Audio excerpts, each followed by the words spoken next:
স্বরাষ্ট্রমন্ত্রী অমিত শাহ তিনি পশ্চিমবঙ্গে এসেছেন এবং বঙ্গে তার গুরুত্বপূর্ণ সফরসূচি রয়েছে। এসএসবির বিভিন্ন প্রকল্পের উদ্বোধন করবেন, পর্যালোচনা বৈঠকও রয়েছে। চিকেন স্নেকের নিরাপত্তায় অগ্রাধিকার দিচ্ছে কেন্দ্র। শিলিগুড়িতে ভারতীয় ন্যায় সংহিতার প্রদর্শনী আছে, সেখানে তিনি যাবেন। আরও কি রয়েছে এবং কেন গুরুত্বপূর্ণ তার এই সফর, প্রসেনজিৎ আমাদের প্রতিনিধি রয়েছেন এই মুহূর্তে সরাসরি। প্রসেনজিৎ, সফরসূচি বলে দিচ্ছে যে মূলত মোটিভ কি তার রাজ্যে আসার, কতটা গুরুত্বপূর্ণ? একের পর এক পাকচর ধরা পড়ছে, তার মধ্যে সীমান্ত সুরক্ষা নিয়ে বারবার স্বরাষ্ট্রমন্ত্রী আসছেন। তার এই সফর, এবারের সফরটা কতটা গুরুত্বপূর্ণ?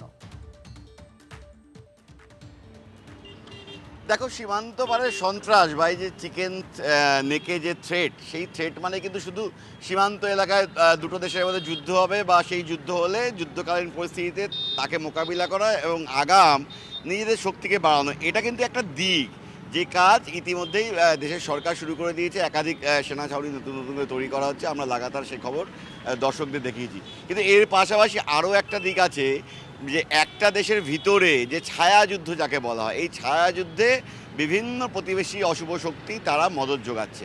যে কথাটা তুমি বলছিলে যে এই অমিত শাহ আসছেন, চিকেন নেক এলাকায় একাধিক পাকচক গ্রেপ্তার হচ্ছে। গতকালকে এই মন্ত্রিসভার বৈঠকে দুটো গুরুত্বপূর্ণ সিদ্ধান্ত হয়। কি একটা অ্যান্টি টেরোরিজম স্কোয়াড তৈরি করা, আরেকটি নারকোটিক্সের বিরুদ্ধে লাগাতার অভিযান চালাতে সেখানে আরেকটা স্কোয়াড তৈরি করা।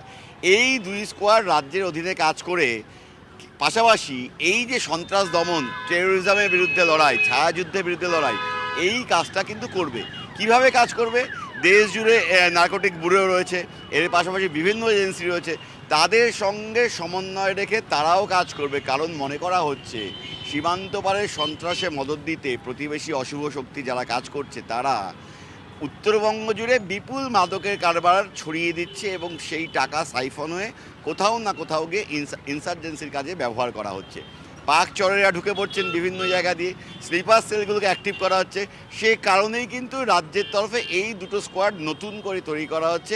একদিকে কেন্দ্রের যে এজেন্সিগুলো তারা যেমন লাগাতার অভিযান চালাবে, তার পাশাপাশি রাজ্যের যে এজেন্সিগুলো তৈরি করা হচ্ছে তার পাশাপাশি যারা ইতিমধ্যেই আমাদের রাজ্যে রয়েছে তারাও সম্মিলিতভাবে একটা সুনির্দিষ্ট নেটওয়ার্কের মাধ্যমে সমস্ত তথ্য সংগ্রহ করবে, অ্যানালাইজ করবে এবং দ্রুত অ্যাকশনের দিকে যাবে। এই যে সমন্বয়, এই সমন্বয়ের কাজটাই কিন্তু আজকে অমিত শাহ করবেন। বিকেলে এসটিএফের সঙ্গে বৈঠক করবেন, রাজ্য পুলিশের কর্তারা থাকবেন, সেনাবাহিনীর সঙ্গে বৈঠক হওয়ার কথা আছে। মূল লক্ষ্যটা এই জায়গাতেই, একদিকে সীমান্ত পারের সন্ত্রাস রুখতে সীমান্তে যারা পাহারা দিচ্ছেন তাদের শক্তি বাড়ানো, পাশাপাশি দেশের অভ্যন্তরে বিশেষ করে শিলিগুড়িকে কেন্দ্র করে উত্তর পূর্বে এবং উত্তরবঙ্গে এই যে মাদকের কারবার, এই যে পাকচদের গতিবিধি, এসটিএফ খুব ভালো কাজ করেছে। গত 100 দিনে একাধিক গ্রেপ্তারি হয়েছে। কি পরিকাঠামো আছে, আরও কি করে পরিকাঠামো বাড়ানো যায় যাতে প্রম্পট অ্যাকশনে যাওয়া যেতে পারে, আজকে কিভাবে অ্যাড্রেস করেন আমাদের সেদিকে নজর থাকবে। দিলীপ ঘোষের প্রতিক্রিয়াও আপনাদের শোনাবো, কারণ রাজ্যে ঘন ঘন কেন্দ্রের স্বরাষ্ট্রমন্ত্রীর আসা এবং চিকেন স্নেকের মতো গুরুত্বপূর্ণ একটা ভৌগোলিক জায়গা নিয়ে রাজ্যের তরফ থেকে বা কেন্দ্রের তরফ থেকে যে সুরক্ষা বলয়গুলো রয়েছে তার মধ্যে সমন্বয় রাখার ক্ষেত্রে কি পদক্ষেপ করা হচ্ছে, কি প্রতিক্রিয়া দিয়েছেন দিলীপ ঘোষ শুনুন। মাননীয় অমিত শাহ আজ নয় 10 বছর 15 বছর ধরে যাতায়াত করছেন। ভারতবর্ষের সীমানা, সবচেয়ে বড় সেন্সিটিভ সীমানা হচ্ছে পশ্চিমবঙ্গ আর বাংলাদেশে। সে সীমানা কী করে আটকানো যায় তার জন্য আগের সরকারকে বারবার বলেছেন। টিএমসি সরকার জমি দেয়নি, আমরা জমি দিয়েছি এবং এখনও সেই প্রসেস চালু হয়ে গেছে।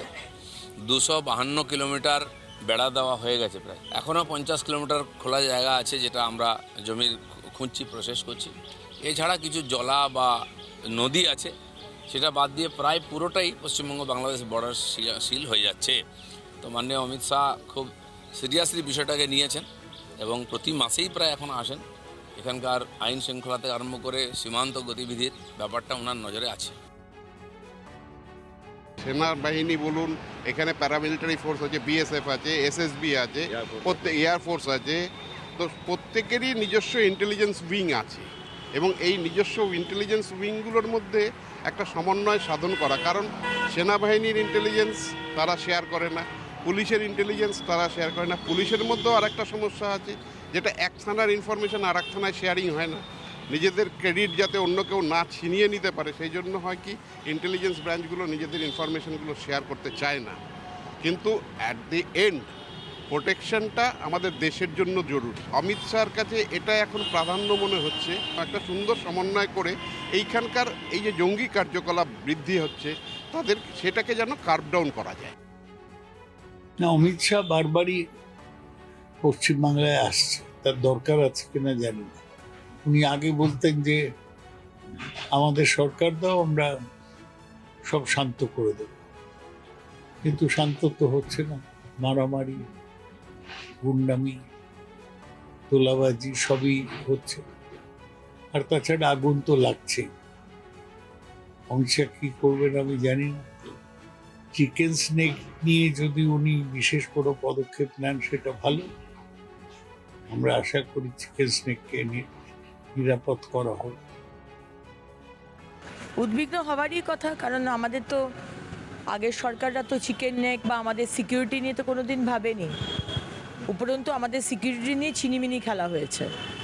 মমতা ব্যানার্জিকে বারবার বলা হয়েছিল, টিএমসি সরকারকে বারবার বলা হয়েছে বিএসএফকে জমি দেওয়ার জন্য, যাতে আমাদের বাংলাদেশ, চায়না, নেপাল এদের মধ্যে আমাদের ইন্টারন্যাশনাল ফেন্সিং হয়, বেড়া বানানো যায়, কিন্তু তারা জমি দেয়নি। সুতরাং আজকে আমাদের সরকার আসার পর থেকেই যা আমাদের সংকল্পপত্রে ছিল আমরা সেটা করছি, জমি দেওয়া হচ্ছে। অলরেডি প্রচুর জমি দেওয়া হয়ে গেছে, কালকেও ক্যাবিনেট মিটিংয়ে জমি দেওয়া হয়েছে এবং মাননীয় গৃহমন্ত্রী এই বিষয়টা নিয়ে চিন্তিত। উনি বারবার আসেন, পুরো কাজটা মনিটর করছেন।